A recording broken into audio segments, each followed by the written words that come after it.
O vídeo que você está assistindo é um dos vários materiais disponibilizados gratuitamente pelo projeto Espiritizar e que são patrimônio do movimento espírita e da humanidade.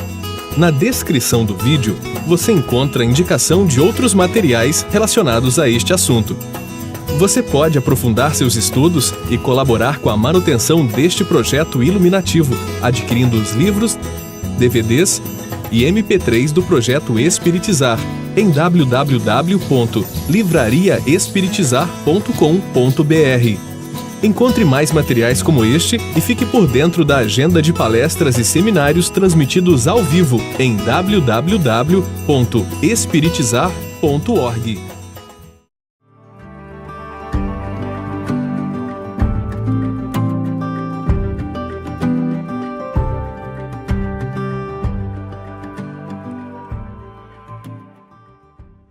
Ame, trabalhe, espere,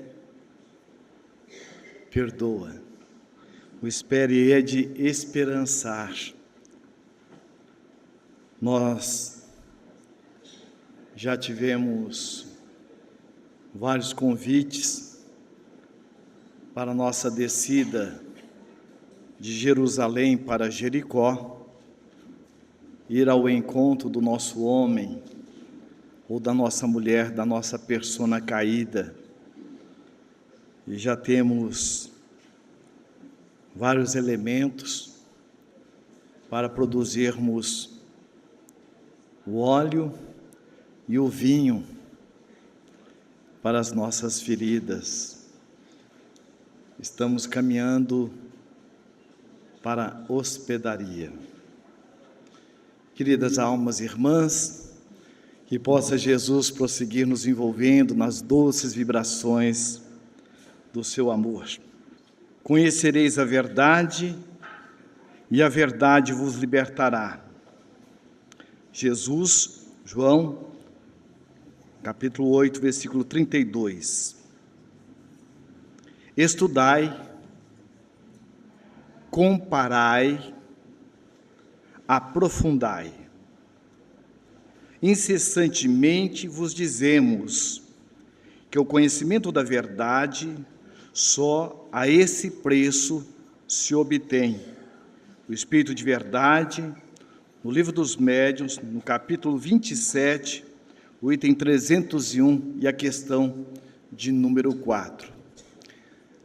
Desde o princípio das exposições que nós estamos tendo a abençoada oportunidade de desfrutar, nós estamos refletindo em torno dessa verdade. E vamos ver que na universalidade dos ensinamentos dos bons espíritos a todos nós, aqui é Jesus, o Espírito de Verdade, colocando justamente estudai, comparai, aprofundai, conhecer, sentir e vivenciar.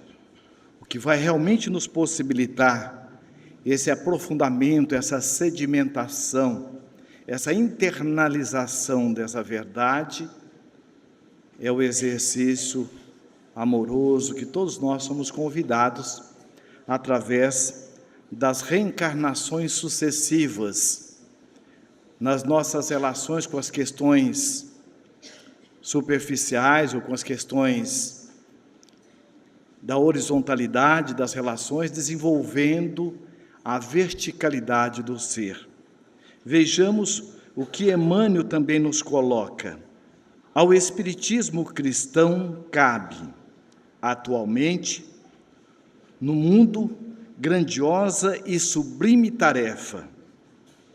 Não basta definir-lhe as características veneráveis de consolador da humanidade.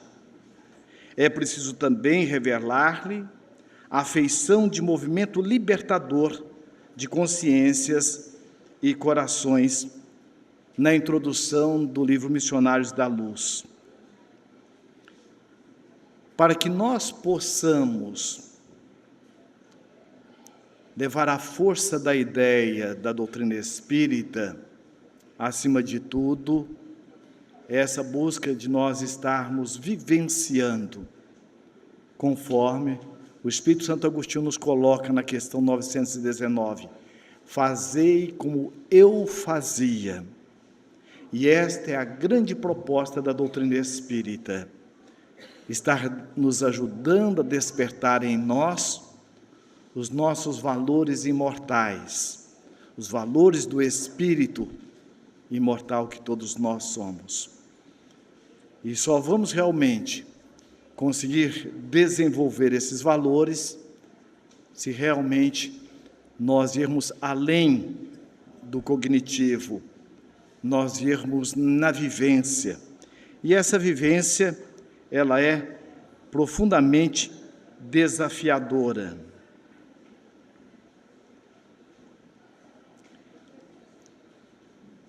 Portanto, a grande proposta da doutrina espírita é estar nos ajudando a perceber quem nós somos, para vivenciarmos quem realmente nós somos. Nós vimos, desde o início das nossas exposições, essa tríade que está no livro O Cântico das Virtudes, do livro do Espírito Adália, que é um livro extraordinário, em que ela desenvolve neste livro um diálogo das virtudes com as não virtudes. São as virtudes buscando e conclamando as não virtudes, ou seja, os nossos movimentos egóicos, numa autopercepção de si mesmo e se colocando a serviço do bem comum. Aqui nós estamos vendo o espírito imortal. Eu pergunto, quem é o Lacordaire? Lacordaire é um espírito imortal? É? Não, não é. O Lacordaire, justamente, ele é a persona, ou como nós vimos nosso Alírio colocando ontem, o enfermeiro a serviço do espírito imortal, que todos nós somos. O Lacordaire vai desencarnar. Tomara, né? Porque dá nenhuma diferença, não tem, entre morrer e desencarnar? Tem, por isso que sabiamente Allan Kardec coloca. O morrer é um fenômeno o quê? Biológico, isso é de todo mundo. E o desencarnar implica em quê? Fatores psicológicos, emocionais, né? Valores éticos e morais. Porque muitas vezes nós vamos morrer, mas vamos ficar atormentando aí. Por que estão usando meu dinheiro? Por que ela foi arrumar outro? Não é? Então, quando nós trabalhamos centrado na questão do espírito imortal, os valores são outros.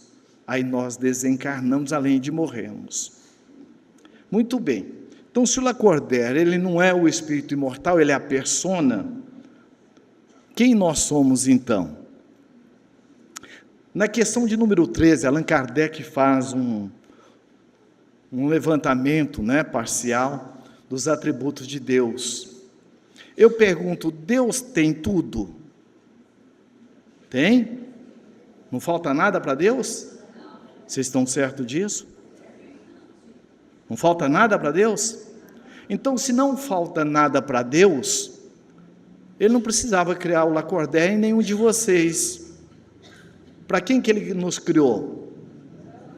Para Ele não foi, porque Ele tem tudo. Para quem? Então, nós somos um presente amoroso de Deus para quem? Para nós mesmos. Agora, tudo que Deus faz tem uma finalidade, tem ou não? Para que serve a sobrancelha?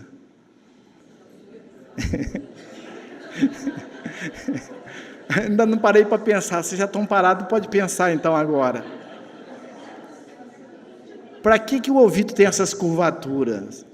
Não vale falar que é para não ter orelha de abano, também é isso. Mas para quê? Para acústica.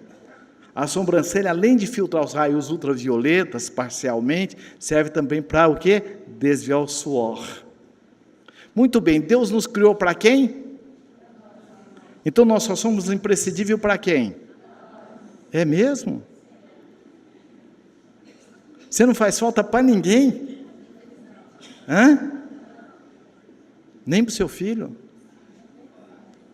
Hein? Larissa acabou de ter o filho amoroso dela. Daqui 10 minutos, nosso Senhor falou: Larissa, eu amo tanto você, você é um espírito tão elevado, vem comigo, meu amor, vamos ajudar outras almas. E ela desencarnou. O filho dela agora depende de quem? Dela não é mais. E ela depende de quem? Então nós só somos imprescindíveis para quem? Então Deus nos criou para nós, agora tem uma finalidade, não tem? Para que Deus nos criou? Para sofrer? Não é? Mas a gente não ouve dizer que quem não muda por amor, muda pela dor, não foi? Muda ou não muda? Não muda, gente.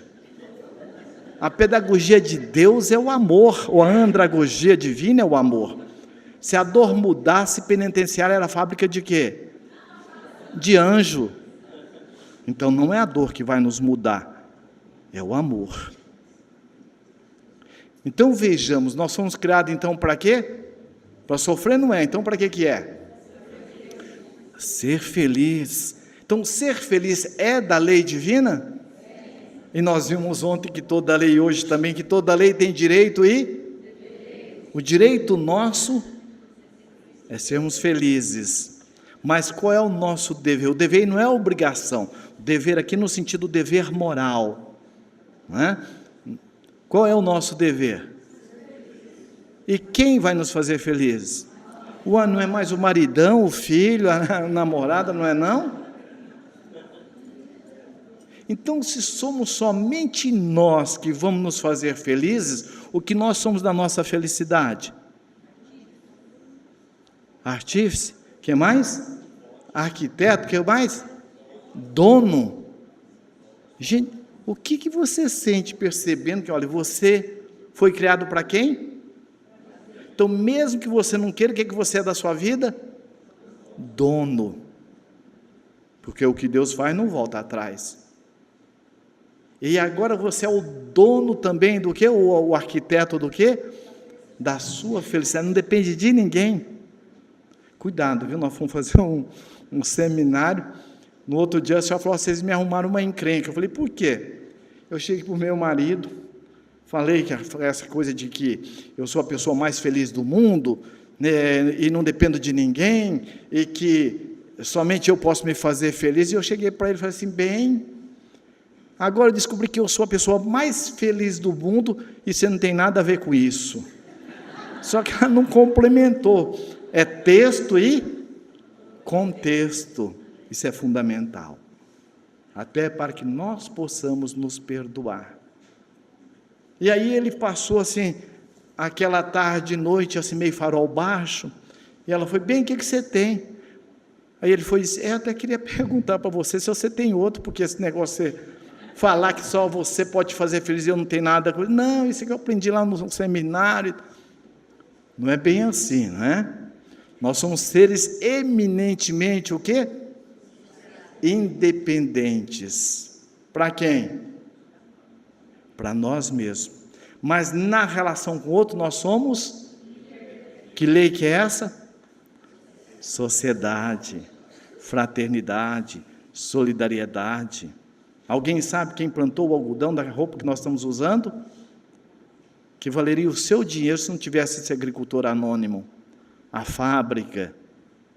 Então nós vivemos nesse condomínio amoroso de trocas. Muito bem, então nós somos um espírito imortal, criado para nós mesmos, como um presente amoroso de Deus.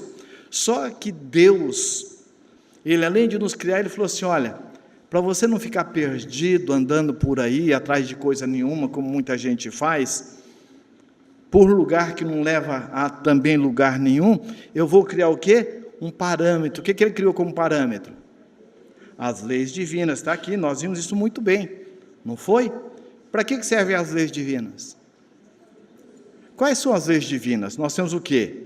Leis físicas, biológicas e as leis morais. E as leis morais se aplicam a quem?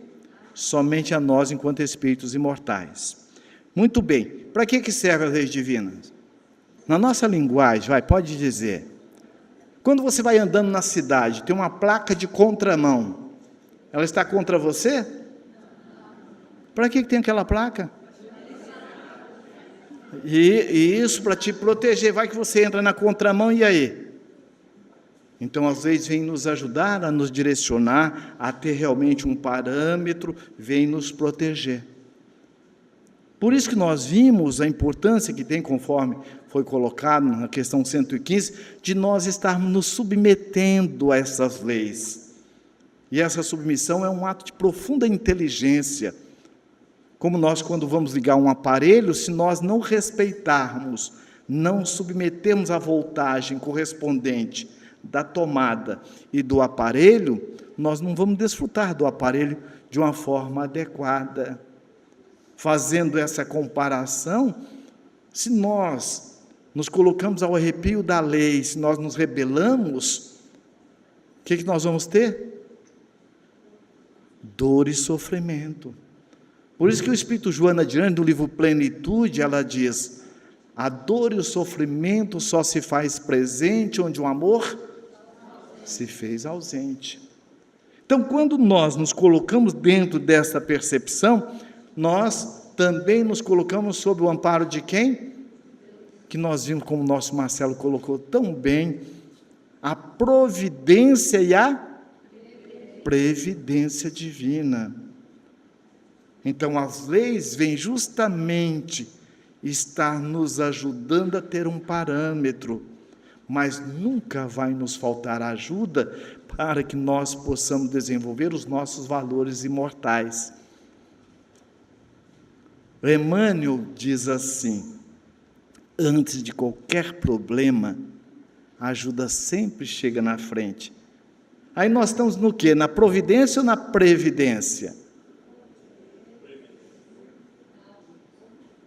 Então veja, antes do problema, o nosso anjo de guarda já vem com todo aquele amparo.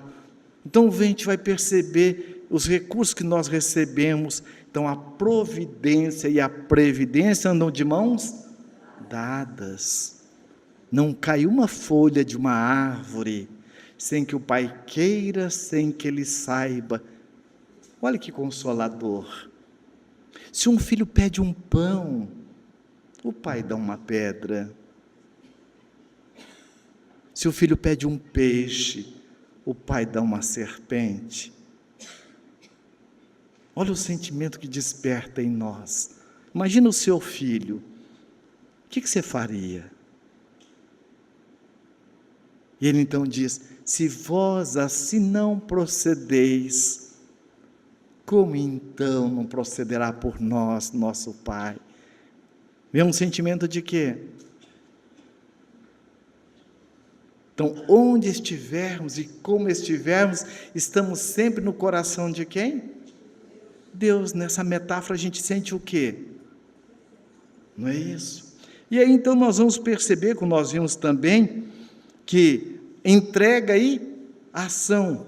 Nós vimos que a entrega é filha dessa fé, dessa confiança, e Allan Kardec vem nos colocar a fé inabalável, só é aquela que é capaz de enfrentar a razão face a face em todas as épocas da humanidade.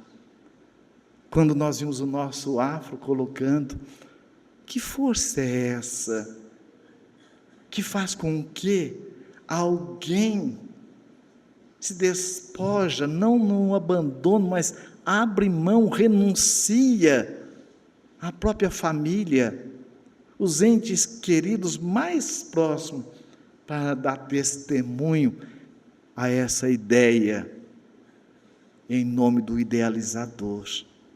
Toda ideia, ela tem necessidade de propagadores, mas somente seremos reais propagadores se nós formos vivenciadores.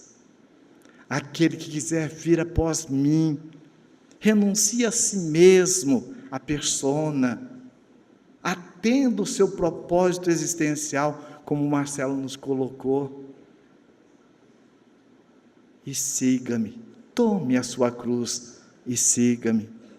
Então, essa fé convicta, e aí nós vamos ver quando Emmanuel, então, nos fala do papel da doutrina espírita, é justamente esse trabalho de estar nos conscientizando enquanto espíritos imortais, momentaneamente na persona, ou na característica humana, instintiva, egóica, que nós trazemos como reflexo de etapas reencarnatórias em que nós malbaratamos as oportunidades, e isso não é problema, porque nós somos aprendizes da vida. A nossa dificuldade começa quando nós não assumimos o que é nosso, quando nós nos rebelamos. Questão 115 do Livro dos Espíritos. Porque errar não é problema.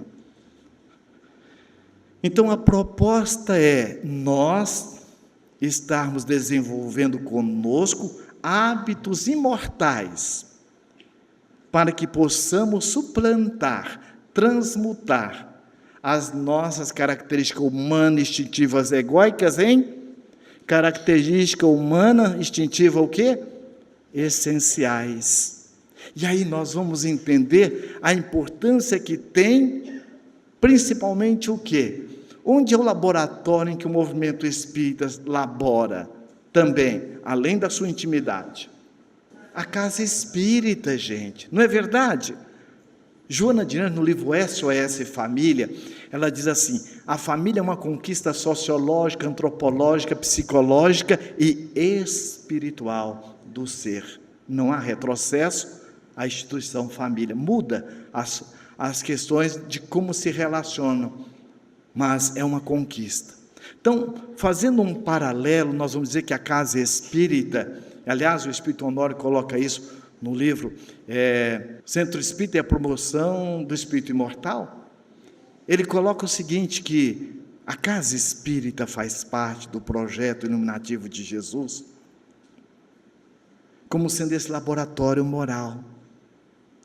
E quando nós recebemos alguém da casa espírita, isso marca profundamente, porque muitas vezes são aquelas que vamos à casa ralado de dor, de ter batido em muitas portas. Então nós estamos vivendo um momento ímpar para o movimento espírita, que somos todos nós, como já dizia o poeta Castro Alves, o baiano, que a humanidade é a somatória de todos nós, então o movimento espírita somos todos nós. Assim como a federação, somos todos nós. O centro espírita são todos os seus trabalhadores. Então nós só vamos conseguir entender o que Emmanuel quis dizer, e Jesus também, como sendo o Espírito Verdade, de nós estarmos meditando, estudando, para poder vivenciar. Primeiro nós nos acolhemos, como o nosso Saulo colocou muito bem também.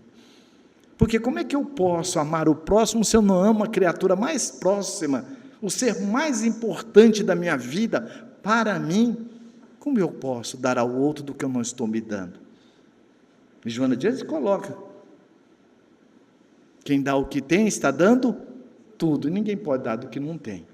Então, dentro dessa visão, nós traçamos um parâmetro para que nós possamos agora identificar. Quando Joana de Ângeles, no livro Amor Imbatível Amor, no capítulo 5, ela diz assim: somos de parecer que o sentido, o objetivo, o essencial é a autossuperação das paixões, a autoiluminação para bem discernir o que se deve e se pode fazer, para harmonizar-se em si mesmo, em relação ao seu próximo e ao grupo social, no qual se encontra, bem como a vida, a natureza, Deus. Nós só vamos desfrutar daquilo que nós somos, daquilo que nós temos, e daquilo que nós estamos, de uma forma amorosa e essencial, se nós nos auto-percebermos quem realmente nós somos. E além do mais, acessarmos conosco o que é fundamental, essa lei da permissão. O Alírio nos falou ontem da preguiça moral. Às vezes vão dizer: e o Lacordaire? Lacordaire é muito operoso, é muito atencioso, mas tem a preguiça moral. Porque quando é para eu pensar em mim, eu negligencio. Aí eu vou para as máscaras. Porque o bem que eu faço ao outro é importante. É como o pedreiro construindo a casa, ele põe tijolo sobre tijolo, mas não é o lar. O lar é a dinâmica interna dos moradores da casa. E o que vai realmente fazer a mudança em nós é o jeito que eu me trato. É como eu me cuido. Às vezes eu sou um bom cuidador dos outros, mas eu tenho dificuldade de cuidar de mim mesmo. Aqui nós estamos falando dentro desses parâmetros enquanto espírito imortal, que nós vamos perceber que vai além do certo e errado. Um homem ou uma mulher, ao atravessar a rua, um pedinte lhe estende a mão e pede: dai-me um pão, pelo amor de Deus. O que você faz? Você dá o pão? Ou você não dá o pão? E aí? Dar o pão, está certo? Não dar o pão, está errado? Depende do quê? Como fazer? E qual é o parâmetro que você vai usar para como fazer? E quando você coloca que você faria o que você gostaria que fizesse com você, você está em que parâmetro? Certo ou errado? Que lei que é essa? Que lei? A lei de solidariedade, fraternidade e caridade. E você está centrado em dar o pão ou você está centrada na dor do outro? É justamente essas reflexões que Jesus vem nos trazer. Porque Jesus pairava e paira, e a doutrina espírita vem justamente para que nós possamos vivenciar em espírito e verdade os seus ensinamentos. Então é ir além das convenções de certo e errado. É muito importante nós vermos texto e contexto. Ok, você deu o pão. No dia seguinte, ele chega de novo: pelo amor de Deus, me dá um pão. E aí, você dá o pão ou você não dá o pão? É certo dar o pão? É errado dar o pão? É certo não dar o pão? É errado não dar o pão? Aí, dá o pão ou não dá o pão? Hein? Depende do quê? Aí nós vamos contextualizar e ver que a dor desse pedinte, que somos todos nós, não é mais a dor do pão. É a dor do quê? Da inação. É a dor de uma outra ordem, que é importante que nós busquemos ver esse pedinte. O pedinte, ele é ou está? Quem é ele? Um espírito imortal. Então é fundamental que nós tenhamos uma atitude que o promova como espírito imortal. E Deus não cria ninguém carente, nem afetivamente e nem desprovidos de valores. Tem carente para Deus? Tem? Tudo que eu faço, vós podeis fazer. E o que Jesus quis dizer?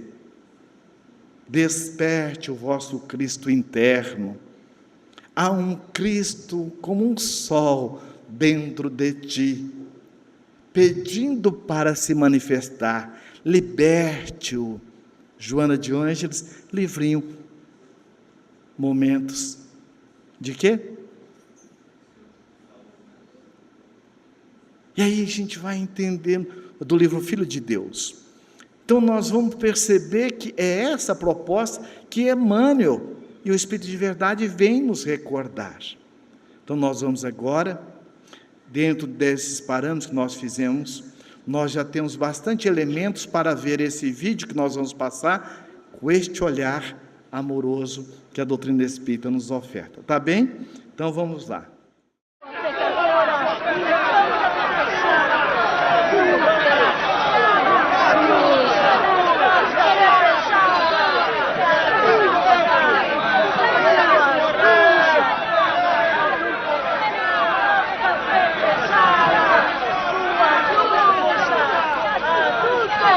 O que é isso? Ela é pecadora, é uma adúltera. Ela deve ser punida de acordo com a lei. Leve até o mestre.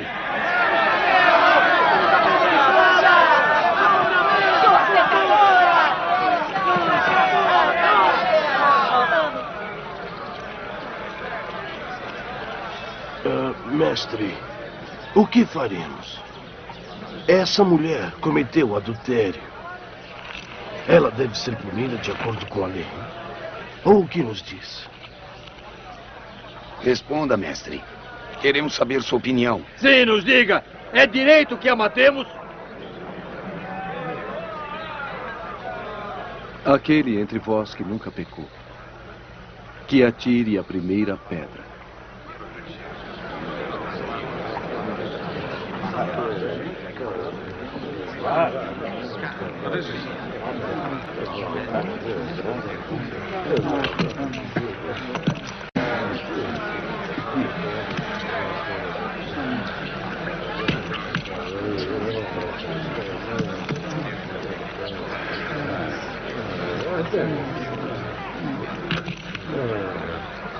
Vamos, vamos.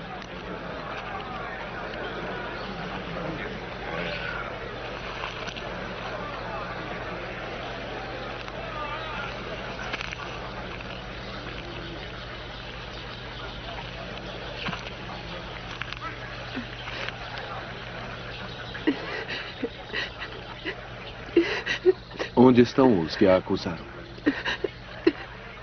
Tem alguém aqui que a condenou?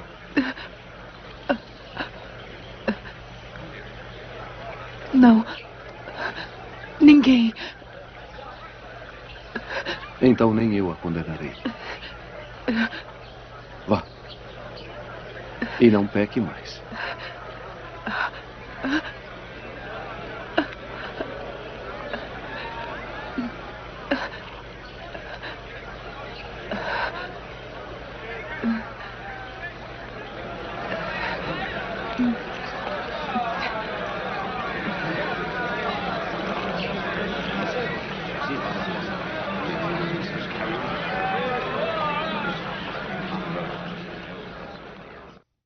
Qual posição que você estaria nesse momento com você?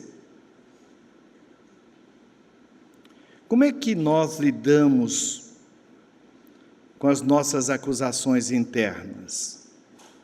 E quando, numa circunstância em que você é convidado a manifestar, no seu processo, no nosso processo de interrelacionamento, em que posição que nós ficamos? Da adúltera ou dos que querem apedrejar? Ou nós temos as duas facetas do nosso ego? Temos? Mas nós temos o Cristo interno? Temos? Não temos. Nós somos. Porque o que nós temos é transitório. O que nós somos é o permanente. Quando Jesus faz a pergunta, vejamos que era uma cilada ou não para Jesus ali? A todo momento nós estamos sendo colocados em situações de desafios, nas ciladas que o ego prega em nós, E quem foi que desenvolveu esse ego? Nós. Então quem está pregando essas pegadinhas em nós? Nós mesmos. Agora, quando Jesus pergunta, primeiro o que ele fez? E a Amélia Rodrigues coloca no livro Premissas do Reino, o desdobramento muito interessante desta passagem. E num diálogo depois com esta mulher, Jesus sendo buscado por ela, e ela diz: realmente eu estava em adultério. Mas quando eu estava com aquele que era o lobo que adentrou na minha casa, que foi meu esposo que o levou, era naquele esposo dócil, amoroso e amigo de outrora que eu pensava. Então, quem que ela estava buscando nesse colóquio, nesse momento? Ela estava buscando o que ali? Atender o quê? Se atender, atender o quê? Carência dói? Dói ou não? Vixe, isso mesmo, dói. Mas essa dor que nós criamos, ela é fruto do quê? Do desamor. E o desamor é filho do quê? Da nossa ignorância. Em um daqueles níveis nós estamos agindo ignorantemente. Conhecer, sentir e vivenciar. Então nós vamos perceber que quando Jesus pergunta, primeiro, aqueles que ali estavam, que são facetas das nossas subpersonalidades, aquele que tiver sem nenhum pecado, o pecado é errar o alvo, né? Atire a primeira pedra. O que ele estava convidando ali? A nós nos despirmos de qual máscara? Do quê? Do puritanismo. Porque é importante que nós busquemos nos acolher nessa relação desafiadora que todos nós passamos com as nossas questões mais internas que nós estamos tendo dificuldade de lidar. É compreensivo? Agora, o que é que nós estamos fazendo com essas nossas questões? Que nós reencarnamos trazendo conosco esses reflexos dessas subpersonalidades. Um na área da sexualidade, o outro na área da maledicência, o outro... Não é essa a finalidade pela qual nós também aqui estamos? Não é educar e reeducar? Educar é formar hábitos, reeducar é formular hábitos. Agora, quando Jesus, naquele momento, ele pergunta, veja, ele foi na questão circunstancial ou essencial? Por quê? Onde estavam as questões circunstanciais? Cadê o adúltero? E a lei, não era uma lei machista? E a lei divina é machista? Ela é o quê? Equânime. É isso mesmo. E agora, quando Jesus pergunta, aí nós perguntamos, ele deu o pão ou não deu o pão? Ele foi além de dar o pão. Porque ele não somente a atendeu, como também o quê? A promoveu. Enquanto o quê? Espírito imortal. Qual foi a pergunta que ele fez à mulher?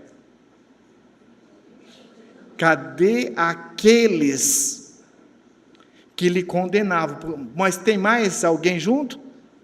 Tem, gente, tem. Nós temos uma amizade muito grande de amor à nossa volta. Que o Espírito Honório, no livro Dias Felizes, depois vamos ler lá, ele fala das amizades interexistenciais, que são os campeões do amor, que vão à nossa frente e sempre nos dando a mão, venha, venha comigo, vamos ao encontro do Mestre, como fez aquela companheira de trabalho doméstico, a Joana de Cusa.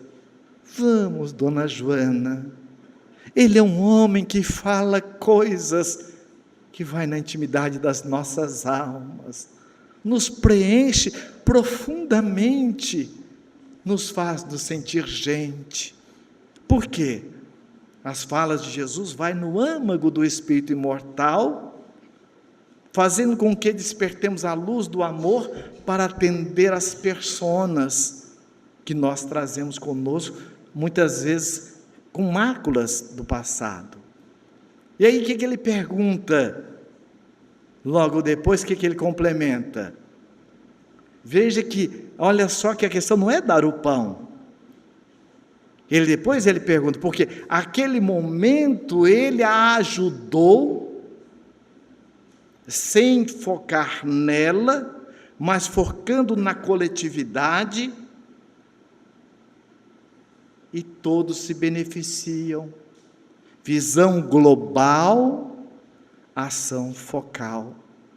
A doutrina descortina o nosso horizonte, como viajores do tempo que todos nós somos, mas ela nos ajuda a ter um foco. No momento eu estou na persona Lacordaire, para me tornar o enfermeiro amoroso daquilo que eu trago ainda como mácula, porque eu já tenho o que eu já tenho bem resolvido, já faz parte do acervo enquanto espírito imortal. Porque façamos uma pergunta a nós. Nós, enquanto espíritos, nós somos uma dádiva ou nós somos uma conquista? Perguntando, nós, enquanto espíritos imortais que somos, nós somos uma dádiva de Deus, um presente de Deus, ou uma conquista? Vou perguntar de novo. Nós, enquanto espíritos imortais, nós somos uma dádiva ou uma conquista? Uma dádiva. Deus nos criou e falou assim: ó, meu amor, vou te dar para você. E deu. Para sempre, não é? Agora, enquanto evolução, nós somos uma dádiva, uma conquista. Então nós agora começamos a desenvolver, porque é uma conquista. Então a nossa gratidão, gratidão a nós, gratidão a Deus, à vida e à comunidade. Então nós vamos perceber, como Joana de Ângeles diz assim, olha, convite ao perdão. E qual é a origem da culpa que nós trazemos? Está no Despertar do Espírito, na página 42 e 43. A culpa sempre se inculpe no inconsciente, uma necessidade de punição através de cujo mecanismo o ego se liberta do delito. Qual que é a intenção positiva de quem está se culpando? O que eu quero com isso, me culpando? Me redimir, não é isso? Redimir para quê? Para ser feliz, para ganhar o reino dos céus, não é isso? Agora essa visão, eu já estou antecipando o serviço de Deus com quem? Comigo, já que eu vou ser punido mesmo, o que eu estou fazendo? Eu estou antecipando para que Deus já me acolha. Esse Deus é o Deus que Jesus nos apresenta? Ou é o Deus teológico? É o Deus do olho por olho, do dente por dente. Então veja que nós trazemos atavicamente este Deus punitivo. Então nós queremos antecipar essa punição para sermos felizes, que é um grande equívoco. Então quando o Espírito Joana de Ângeles nos coloca essa questão, é fundamental que nós nos auto-percebamos. Como é que nós estamos conduzindo as nossas atitudes? Nós estamos na condição do doutor da lei, transferindo para o mestre, e muitas vezes é o pseudo-mestre, porque o mestre que é o mestre, o que ele falava? A tua fé te curou. Venha, tu crês, levante, ande. Jesus nunca nos tratou como coitadinho. Coitadinho, deixa eu ir lá, vou te ajudar. Não. Sempre nos tratando como ele também se tratou e chegou na condição de Cristo. Que é o convite que nós também nos tratamos assim. Então vejamos ainda que Joana coloca. Originada na conceituação ancestral de pecado, herança atávica do pecado original, que seria a desobediência de Adão e Eva, os arquétipos ancestrais do ser humano, a respeito da árvore da sabedoria, do bem e do mal. Tem sido, através do processo da evolução, um agente cruel, punitivo, que vem desequilibrando o mecanismo psicológico que somos, que trazemos conosco. Então veja que quando nós entramos nesse padrão da culpa, nós nos desarticulamos, nos desorganizamos psiquicamente. E automaticamente nós também nos desconectamos de quem? Da identidade essencial que nós somos. Filhos de Deus, herdeiros do universo, e ninguém pode tirar de nós essa condição, como diz Joana de Anjos no livro Filho de Deus. E ela então coloca de onde nós trazemos essa herança de estar nos culpando. Então ela diz, no livro Conflitos Existenciais, capítulo 6, 2 são as causas psicológicas da culpa, a que precede das sombras escuras do passado, da consciência que se sente responsável por males que haja praticado em relação ao outro, e a que tem sua origem na infância, como decorrência da educação que é ministrada.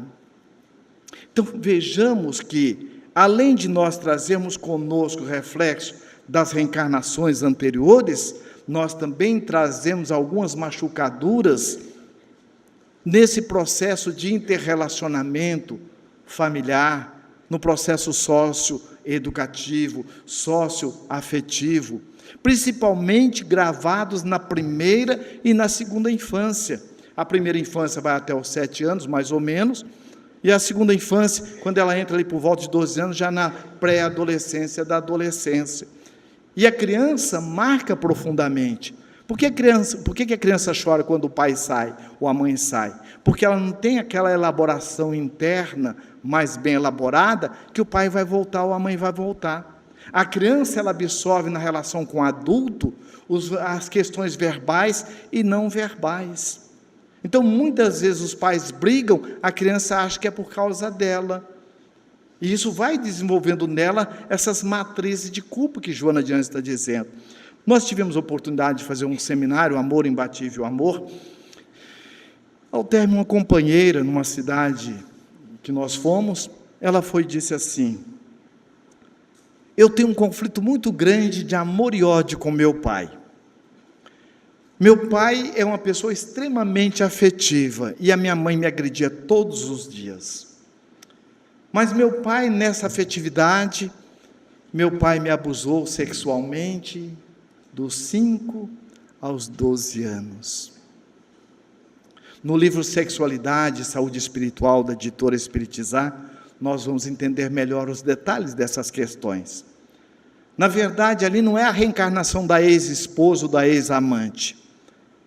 É um espírito comprometido na expiação na área da sexualidade e que não conseguiu cumprir com seu papel na paternidade, ou muitas vezes a mãe na maternidade, na relação com a criança. E ela diz, aos 12 anos eu fugi de casa. Hoje eu tenho 56 anos. Meu pai está com câncer.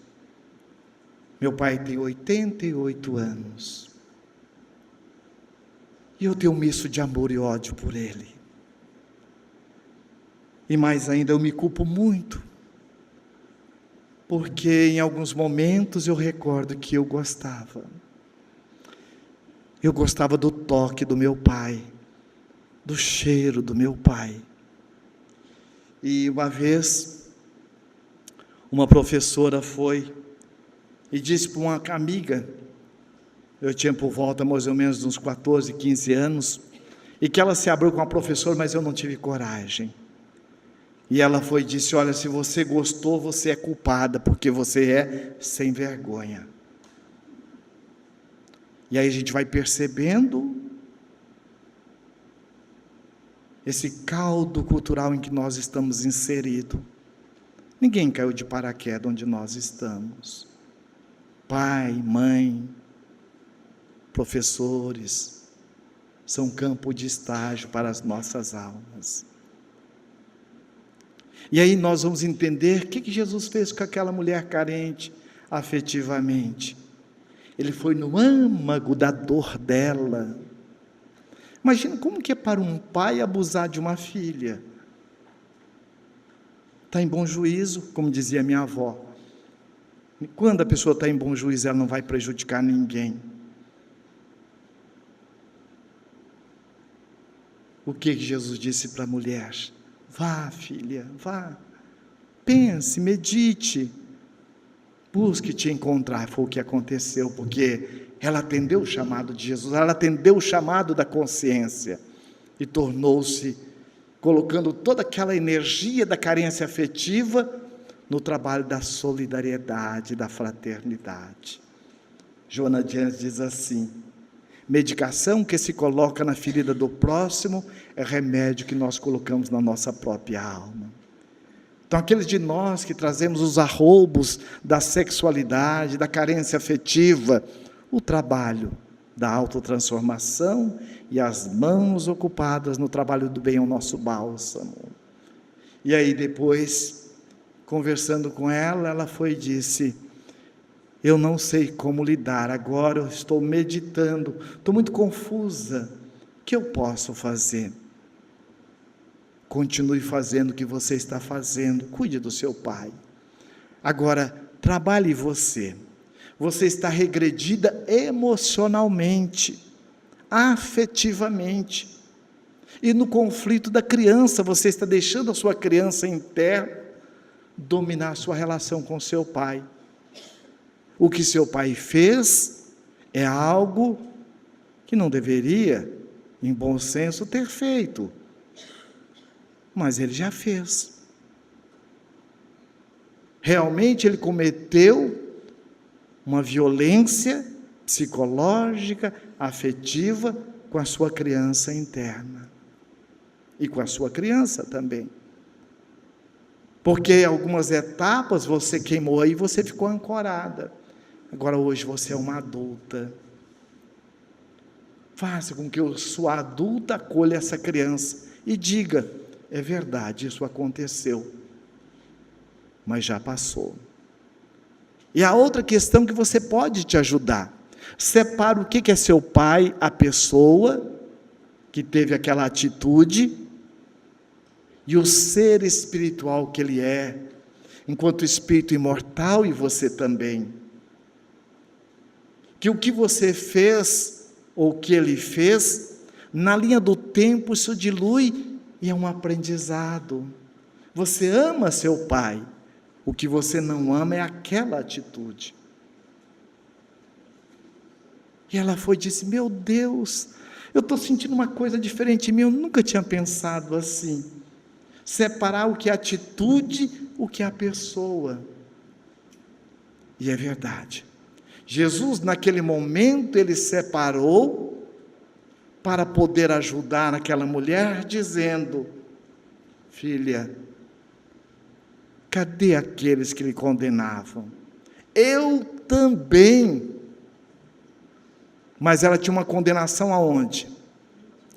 Todos foram, mas qual é a condenação que mais dói? A que nós trazemos dentro de nós. Por isso que quem não se perdoa, carrega peso desnecessário. Porque aquilo que nós cometemos de equívoco está na linha direta, como se fosse a criança caindo para aprender a andar. A mãe tem ou não tem cuidado, porque ela sabe que a criança, ao crescer, ela vai cair, e ela cerca a criança de todos os cuidados. Nós também, quando crianças espirituais. Por isso que Deus, além de nos dar a vida, o que Ele fez? Nos deu um outro pai. Qual é? Que São Luís, em O Livro dos Espíritos, diz assim: Ele é bom, Ele é amoroso, Ele não nos censura, Ele não nos critica. Antes de reencarnarmos, Ele já dizia assim: deixe ele ir, deixe ela ir. E eu coloco todos os meus investimentos amorosos para que ele vá, para que ela vá. E vou acompanhá-lo passo a passo, momento a momento. Quem é? Nosso anjo de guarda. Então o convite é nós nos tratarmos como Jesus nos trata, e o nosso anjo de guarda também. Então, dentro dessa visão, para que nós tenhamos uma visão, nosso alírio, várias obras, principalmente no processo da saúde das relações familiares, coloca, um livro da editora Espiritizar, ou da IBM, melhor dizendo, Então, nós trazemos conosco um modelo de adulto, que nós copiamos do pai e da mãe. Em muitos aspectos, nós copiamos um adulto saudável. Em outro aspecto, nós pegamos desse modelo que a criança absorve. Quem que é o primeiro homem na vida da criança? Quem que é a primeira mulher? A mãe. Então, nós absorvemos. Então, nós temos um adulto interno, amoroso, que nós copiamos de alguém, mas nós temos também um autoritário. Nós temos uma criança interna em alguns aspectos felizes, quando relacionamos ou com a avó, com uma outra pessoa, mas nós temos uma criança infeliz, ferida, quando às vezes nós nos relacionamos ou com a mãe, ou com o pai, ou com alguém que estava ali nos interrelacionando nessa relação infantil. E aí o que acontece? Essa criança ferida, ela, muitas vezes, quando ela apresenta a dor dela, o adulto diz assim: que bobeira, olha, já estou chorando, como é que pode? Eu estou fazendo tudo de novo, eu não aprendo. O adulto censurador, reprimindo quem? A criança. Quem que é mais importante, a conta errada ou quem errou a conta? Que pergunta, né? Vamos pensar junto? Vê lá a miniatura sua pequenininha lá, 7 aninhos aprendendo conta. Erra ou não erra? Tudo que nós fazemos bem hoje, nós erramos muito e não nos damos conta. Por quê? O que é o erro dentro da visão espírita? Uma experiência, como Joana falou, uma experiência nos ensinando como fazer diferente. Então veja, aquela miniaturazinha sua ali, aí você fala assim: que bobeira, como é que pode? Você não aprende, você é um burro mesmo, toda hora errando essa conta. Quem está sendo mais importante? Quem errou a conta ou a conta errada? A conta errada. Agora, olha a diferença. Meu amor, qual o problema de você ter errado a conta, meu anjo? Eu também errei várias contas. E hoje eu estou enquanto professor ou professor. Muda ou não muda? Como é que nós nos tratamos? Na primeira ou na segunda? Não precisa falar, não. Então vejam. A criança interna ferida, ela traz consigo uma impotência. Nós temos também o modelo do adulto egóico, o adulto autoritário, que é no início da adolescência, que nós vamos copiando, isso manifesta muito, proveniente da assimilação pela criança das características egóicas dos adultos, significativos, especialmente pai, mãe, que gera em nós, ou desperta em nós, a onipotência ou a prepotência.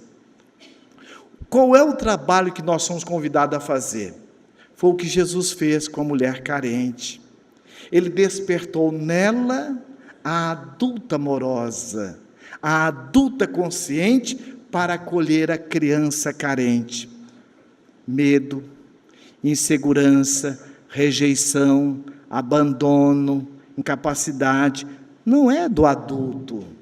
Reflete no adulto, mas vem da criança. Por isso que é muito importante eu levar agora o amor do adulto consciente, responsável, amoroso. Quais são as duas virtudes que vai estar nos ajudando a transmutar a culpa? O Marcelo falou. Autoacolhimento e o alto amor. Não é? Que vai estar nos levando ao perdão. Com isso, nesse movimento, deste amor incondicional, o adulto dialoga com a nossa criança interna e faz todo esse processo da transmutação. A transmutação se dá de uma hora para outra? Dá? Não. Quantas vezes, Senhor, devo eu perdoar meu irmão? Agora, Jesus estava falando do irmão de fora ou meu irmão ego? O irmão da essência, o ego, ele tem carência, é ele que tem carência da educação, é ele que tem carência da amorosidade. Quem tem mais dá para quem tem menos. Então nós vamos despertar em nós o nosso samaritano, que vai fazer todo esse acolhimento dos nossos irmãos que vêm e está conosco, às vezes nos ferindo, entre aspas. Então, o que é importante na relação também com o adulto eu vou estar levando agora esse amor incondicional, acolhendo esse adulto prepotente, autoritário, e o transformando nesse adulto essencial, nesse movimento de amor incondicional. Com isso, eu vou fazer um processo dessa transformação que se dá paulatinamente. Vejamos o que Joana também diz no Rejubila-te com Deus, Rejubila-te em Deus, no capítulo 22. O erro, o comprometimento em razão das atitudes infelizes não são maus, e sim males que favorecem com a experiência de como não mais comportar-se dessa maneira. Enrijece o caráter e docifica o coração. A firmeza moral proporciona a eleição de metas edificantes e de condutas corretas, enquanto que a doçura do coração responde pela paciência e compaixão para com todos aqueles que não compartilham dessa atitude, que é pessoal e intransferível, porque não tem como nós terceirizarmos a nossa autotransformação. Então é importante que nós façamos, como o Marcelo colocou, saindo da pré-ocupação e da pós-ocupação, nos ocupando e traçando essas metas de fazer essa cura amorosa de auto-perdão, de autoaceitação da nossa criança interna. Muito bem. Como que se dá esse processo das crenças limitadoras? Nós vamos perceber que todo esse movimento nosso, da culpa, da autoacusação, ele é real ou irreal? Ele está ligado à nossa essência ou ego? O ego, ele é ou ele está? Então, o que é o ego? É o que não é. Não é? O ego é o que não é? Assim como a treva é? Ela está. Então, o ego, ele tem a sua durabilidade, no sentido dos nossos movimentos egóicos, em correspondência ao não atendimento nosso amoroso da essência. Filha, vá em paz. Pense, medite, projete. Onde é que você quer chegar com a sua vida? O que você quer para você? Portanto, não torne-nos a pecar para que não lhe suceda o pior. Esse não suceda o pior, ele estava ameaçando. Ele estava falando de qual lei? Causa e efeito. E ao mesmo tempo ele estava falando o quê? Ajudando uma virtude, ela desenvolveu uma virtude aí, qual que é? Para fazer um bom uso do livre-arbítrio, qual que é a virtude? Do discernimento. Então veja, então eu fico no orgulho manifesto, e qual que é a nossa crença limitadora? Como ousa fazer isso logo comigo? Tem prepotência aí? Tem orgulho manifesto ou não? Tem. Então veja, o que acontece com esse pensamento? Ele não podia ter feito isso comigo ou ela, eu faço tudo para ele e ainda recebo o quê? Isso em troca. E o que nós fazemos é para o outro? Você vive a sua vida para quem? Sua vida é de quem? Então, o carinho que você dá no seu marido, na sua esposa, no seu filho, você está dando para quem? Através de quem? Muda ou não muda? Agora quero ver quem é que vai ficar bicudo quando for dormir com a esposa, com o esposo, né? Não é isso? Eu tenho um amigo que diz assim, ó, depois que eu descobri que quando eu abraço a minha esposa, eu estou me abraçando, às vezes eu abraçava depois de uma briga, eu falo, mas você é sem vergonha, hein? Nós não acabamos de brigar, agora você está me abraçando. Não estou lhe abraçando. Eu estou me abraçando em você, portanto eu estou me perdoando. Bonito, né? É ou não é? Isso mesmo. Então veja, ó, o que isso gera? Mágoa, ressentimento, raiva, em grau maior o quê? Ódio. Eu estou com uma raiva, um ódio. Diz que o ódio é o veneno que a gente prepara pensando em quem? Mas quem que toma? Vamos para frente. Portanto, isso aqui gera o quê? Um vazio existencial.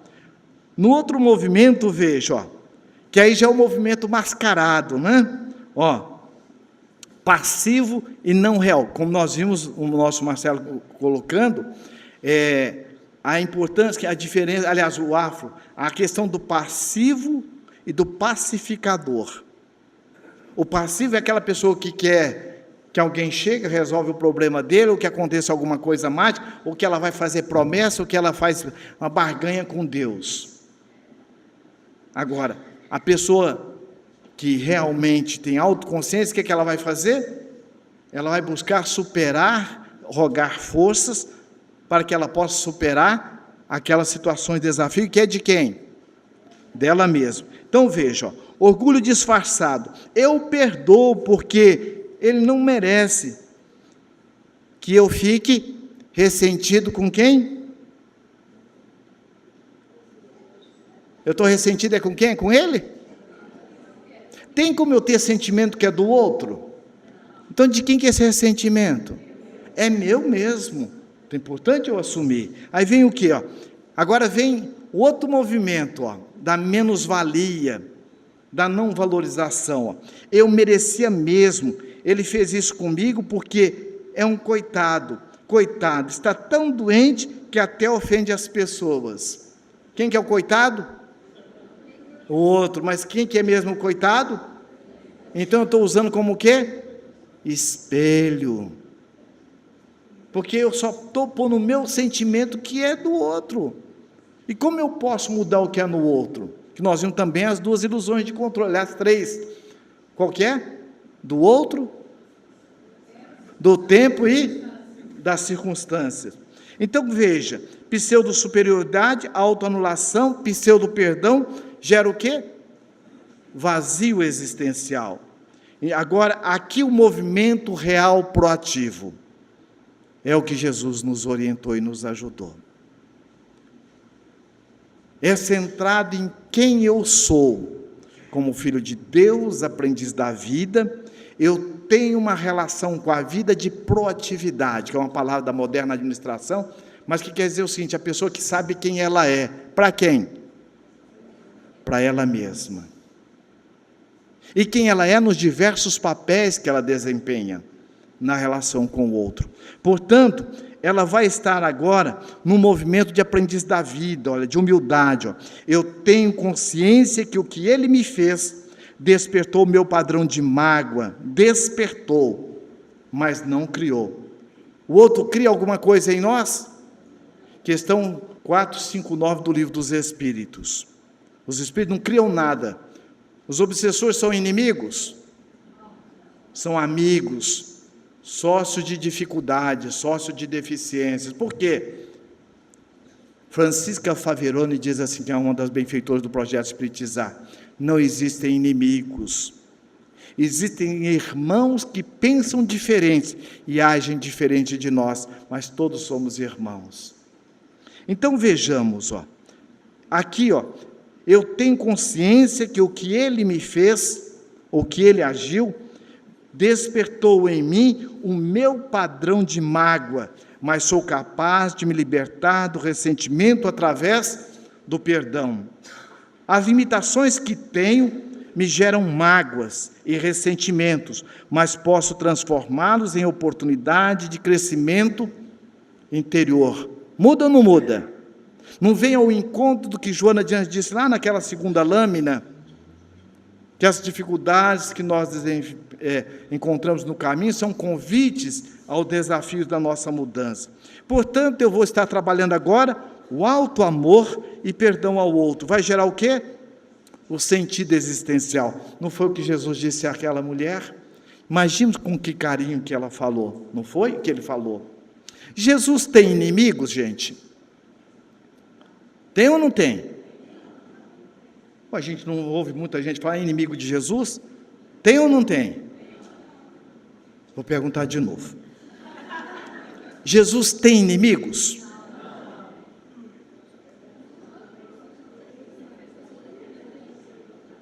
Jesus não tem inimigos. A luz não tem sombra. O amor é amor.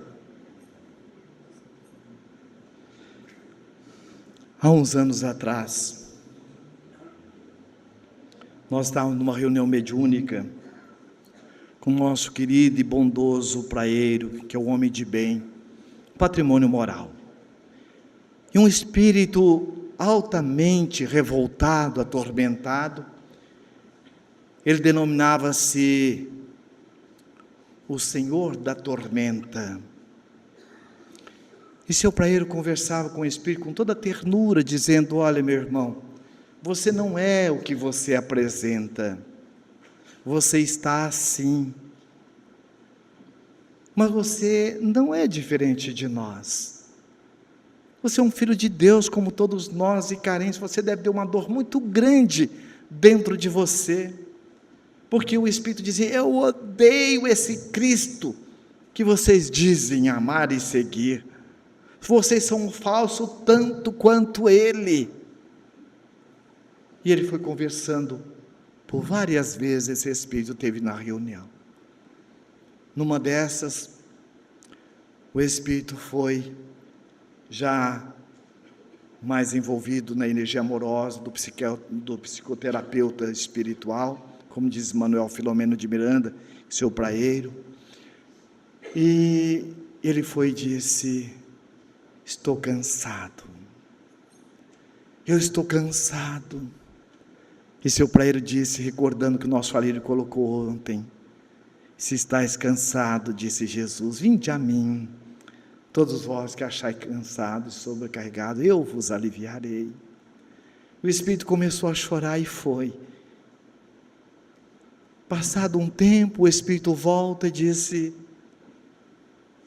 eu quero me dirigir a vocês, uma forma amorosa de devolver o que eu recebi aqui. E foi e disse: eu era um centurião. Eu, minha esposa, o maior desejo era ter um filho. O meu maior anseio era ter um varão. Passado um tempo, tivemos a alegria de ter o nosso primeiro filho e único filho. Mas, quando eu saí para uma missão, eu voltei, meu filho tinha por volta de 4 para 5 anos, foi acometido de uma enfermidade, meu filho não andava, meu filho estava totalmente entrevado em cima de uma cama, buscamos os melhores médicos dentro do possível, mas foi tudo em vão. Numa outra missão em que eu saí, voltei, quem veio me receber à porta? Meu filho. Quando eu ouvi de braços abertos, dizendo: papai, papai, e que eu abracei aquela emoção, e minha esposa foi e disse: passou por aqui um nazareno, e eu vi aquela fila de gente, o buscando, eu peguei o nosso filho com dificuldade, o carregando, e fui até ele. Quando ele colocou a mão sobre a cabeça do nosso filho, imediatamente ele pediu para descer e saiu andando. Nosso filho foi curado, o Jesus de Nazaré. Eu, romano, orgulhoso, naquele momento eu fiquei profundamente revoltado, porque mergulhado na crença dos deuses, meu filho agora estava maculado, não iria mais para o reino dos deuses, porque um judeu o tocou, e a partir dali eu comecei a maquinar um plano.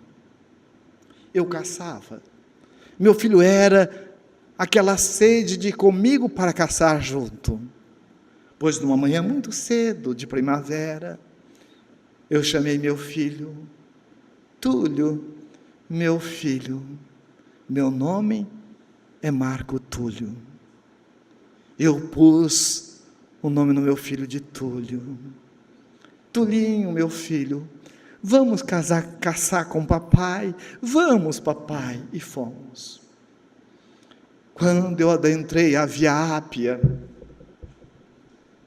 quando cheguei aquela região de Trévoli, adentrei a mata, olhei para o meu filho e disse: filho, você confia no papai, não é, meu amor? Sim, papai, eu amo o senhor. Você sabe que o papai também ama muito você. Eu sei, papai, mas filho, você sabe que você não vai para o reino dos deuses, não é? Por quê, papai? Eu quero tanto ir para o reino dos deuses, papai. Ah, filho, porque um judeu malvado colocou a mão em você, meu filho. Tulinho, meu amor, você quer ir para o reino dos deuses? Papai, é tudo o que eu quero. Feche os olhos, meu filho. E quando meu filho fechou os olhos, tomei da minha espada e decepei-lhe a cabeça. Quando eu vi a cabecinha do meu filho, aquele corpinho mexendo, o sangue, aquilo não saía da minha memória, minhas mãos sujas de sangue, quando eu peguei a cabecinha do meu filho, o corpo dele, mas fiz tudo em nome dos deuses, e nasceu um ódio tão grande por aquele nazareno. Quando eu fui destacado para comandar, a milícia queria prendê-lo. Eu me rejubilei. Eu ali me senti que teria oportunidade de vingar o meu filho, o meu Túlio. E eu me candidatei a crucificá-lo. Fui eu quem coloquei os cravos na sua mão. Quando eu coloquei nos pés, coloquei na mão esquerda, quando fui colocar na mão direita, eu me acerquei dele e disse: Nazareno, eu te odeio. Você matou meu filho. E ele me olhou naquela dificuldade. O olhar dele penetrou a intimidade da minha alma. E ele me perguntou: e tu, o que fizeste?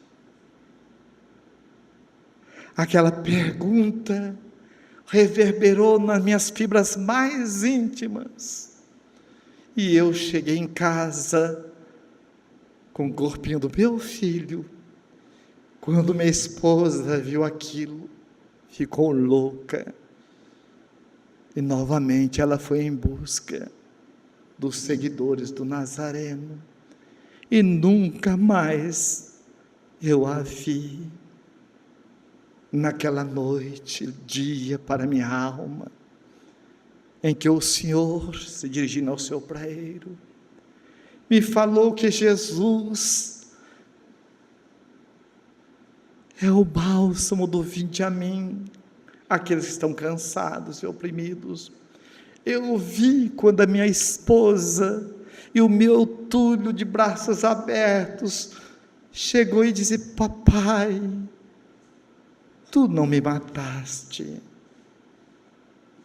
mataste o meu corpo, porque o amor rompe as noites e os dias e as horas dos séculos.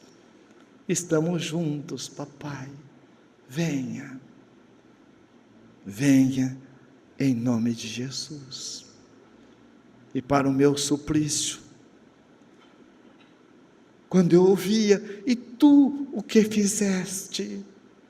Eu fui no mesmo lugar em que eu havia decepado a cabeça do meu filho, me pendurei em uma árvore e me suicidei. Vocês sabem o que é passar dias, anos, séculos, pendurado numa corda, sem morrer. Era eu. E aí, um vulto de luz me trouxe até aqui naquele dia. Todo aquele meu rompante era minha dor. Portanto, Jesus, é o bálsamo do perdão para todas as nossas dores. Que Ele nos abençoe.